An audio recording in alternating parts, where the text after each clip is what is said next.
Hello. Hello, Kaleka. Ẹ kálẹ́ mà. Yes, sir. Ẹ kú ṣe, sir. Mo fẹ́ advice mi. Mo fẹ́ advice látọ̀dọ̀ yín, sir. Ẹ jọ̀ọ́ má mind voice mi, mo ń ṣe kàtà ni. Mo marry sí ilé àwọn family house ọkọ mi. Wọ́n fẹ́ mi níyàwó síbẹ̀. Ọmọ méjì péré lẹ́nu ìyàbọ̀ ọkọ mi bí ọkùnrin làwọn méjèèjì. Tó ìgbà tí mo dé síbẹ̀, boys quarter àwọn boys quarter ìjọ yẹn náà máa ń lò. Tí o máa ní fence kékeré báyìí. 2 room ló wà ń bẹ̀ tó ń function. Èmi lo yàrá kan, ọkọ mi náà lo yàrá kan. So yàrá kẹta tó wà ń bẹ̀ bí store ní tọ́kọ̀ kó oríṣiríṣi nǹkan síbẹ̀. In short, ìgbà tí mo bí first born mi, mo wá relocate lọ sí Iléṣà. Torí bẹ́ẹ̀ ni iṣẹ́ ọkọ mi base sí ju. Wọ́n kàn máa ń wálé weekend ẹ̀. Ìgbà tí láti Iléṣà yẹn mo travel out. Mo lọ ṣiṣẹ́.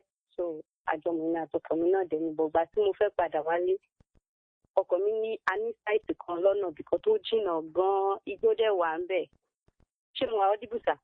À ń gbọ́ yín mà. Bẹ́ẹ̀ni. Yes, sir. So ibi tí wọ́n ní sáìtì sí yẹn ó jìnnà gan, kìkì igbó ni ilé yẹn, igbó ló wà ń bẹ̀. So wọ́n ní ṣé káwọn lọ kọ́ ibi bẹ̀ àbí káwọn pé ṣé máa padà sí Iléṣà ni àbí máa dúró sí Ìbàdàn. Mo ní iṣẹ́ yín ti wà ní Ìbàdàn padà. So ẹ jẹ́ ká dúró sí Ìbàdàn padà again. So ṣé káwọn lọ tún mẹ̀yẹn ṣe àbí kí àwọn tún ọ̀dọ̀ dádì ṣe? Torí yàrá méjì náà ló wà ń bẹ̀ sọ́mọ tó. Wọ́n àkọ́tún ilé àwọn dádì ṣe kó jẹ́ kí a máa gbé bẹ̀ yẹn. Wọ́n wá sọ ilé yẹn di 2 flat. 2 bedroom. Wọ́n ṣe 2 bedroom kan fáwa. Wọ́n ṣe 2 bedroom kan fáwọn náà. Dádì náà fowó sí wọ́n jọ ṣe ni o. Wọ́n ṣe òun nìkan ló ṣe o. Bọ̀ páànù tó yẹ kó wá fi kan ibi bà ni wọ́n lò fún ibẹ̀ yẹn. Wọ́n ṣàtúnbẹ̀ yẹn ṣe mo dé síbẹ̀. I personally paid for the tiles. Tiles tí wọ́n fi ṣe sínú yàrá ti tèmi gangan. Èmi ni mo gangan ni mo san owó ẹ̀ tí mo túnú yàrá mi yẹn ṣe.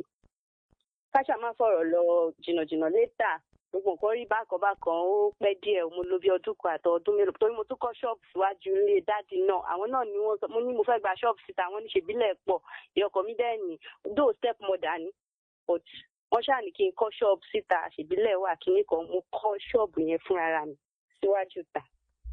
Ìgbà tí ó wá rí bákan fún ọ̀tàwà bíi 3 years ago. Ó ti lọ 3 years. Bá ti lé ní 3 years báyìí.